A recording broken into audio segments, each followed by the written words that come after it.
Jai Sairam, welcome back to my channel. நாளைய தினம் செய்யக்கூடிய முருகப்பெருமான் வழிபாடு பற்றி இந்த பதிவில் நான் ஷேர் பண்ணுறேன். நாளைக்கு அப்படி என்ன ஒரு அற்புதமான நாள். நாளைக்கு ஞாயிற்றுக்கிழமை. நாளைக்கு பார்த்தீங்கன்னா பரணி நட்சத்திரமும் இருக்குது, கிருத்திகை நட்சத்திரமும் சேர்ந்து இருக்குது. இந்த இரண்டு நட்சத்திரமுமே முருகப்பெருமானுக்கு உகந்த நட்சத்திரம்.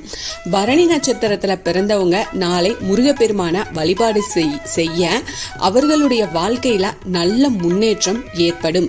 கிருத்திகை நட்சத்திரமும் முருகருக்கு உகந்த நட்சத்திரம். இந்த இரண்டு நட்சத்திரங்களும் சேர்ந்து வரக்கூடிய இந்த நாள்ல முருகப்பெருமான் வழிபாட்டை நாம தவற விடாம செய்யணும். நாளை செய்ய வேண்டிய முருகர் வழிபாடு, சொல்ல வேண்டிய முருகப்பெருமானுடைய மந்திரம், அதை பற்றி இந்த பதிவில் பார்க்கலாம். ஸ்கிப் பண்ணாமல் முழுசாக பாருங்கள். நிச்சயமாக உங்களுக்கு பயனுள்ள பதிவாக இருக்கும். என்னோட சேனலுக்கு தொடர்ந்து சப்போர்ட் பண்ணுங்கள், லைக் பண்ணுங்கள், ஷேர் பண்ணுங்கள், கமெண்ட் பண்ணுங்கள், மறக்காமல் சப்ஸ்கிரைப் பண்ணுங்கள், பெல் ஐக்கானை கிளிக் பண்ணுங்கள்.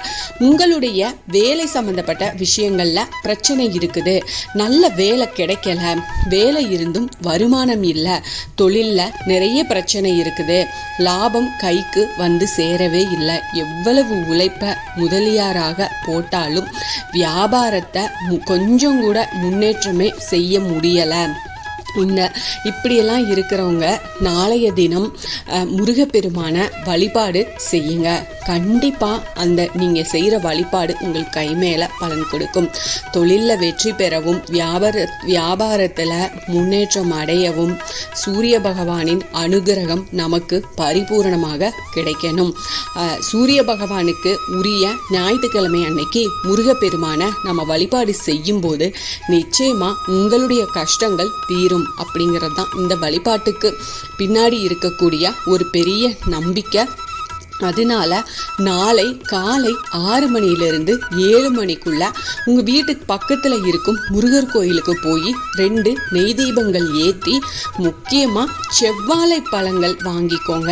6 செவ்வாழை பழங்கள் வாங்கி முருகப்பெருமானுக்கு கொடுத்து அர்ச்சனை செஞ்சுக்கோங்க.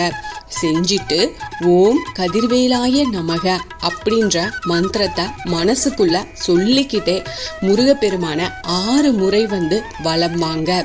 முருகருக்கு செவ்வரளி பூக்கள் போய் கண்டிப்பா வாங்கி கொடுங்க. கோயிலுக்கு வெளியில் விற்பாங்க இல்லையா, அதனால் அந்த செவ்வரளி பூ நீங்கள் வாங்கி கொடுங்க. இந்த வழிபாட்டை நிறைவாக செஞ்சு முடிச்சுட்டு கோவிலில் இருந்து வாங்கிட்டு வந்த அந்த 6 வாழைப்பழங்களை கோவிலுக்கு வெளியில் இருந்து யாசகம் கேட்பாங்க இல்லையா, அவங்களுக்கு தானமாக அந்த செவ்வாழை பழத்தை கொடுங்க.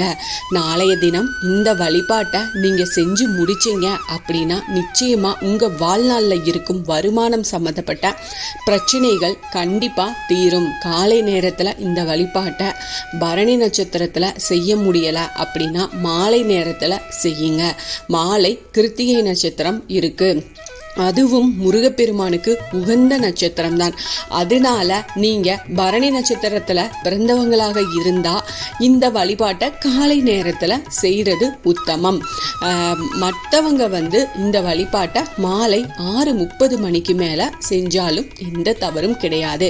அதிசக்தி வாய்ந்த இந்த வழிபாட்டை முருகப்பெருமான் அருள் கிடைக்கிறதுக்காக கண்டிப்பா வேண்டிக்கிட்டு இந்த வழிபாட்டை செய்யுங்க.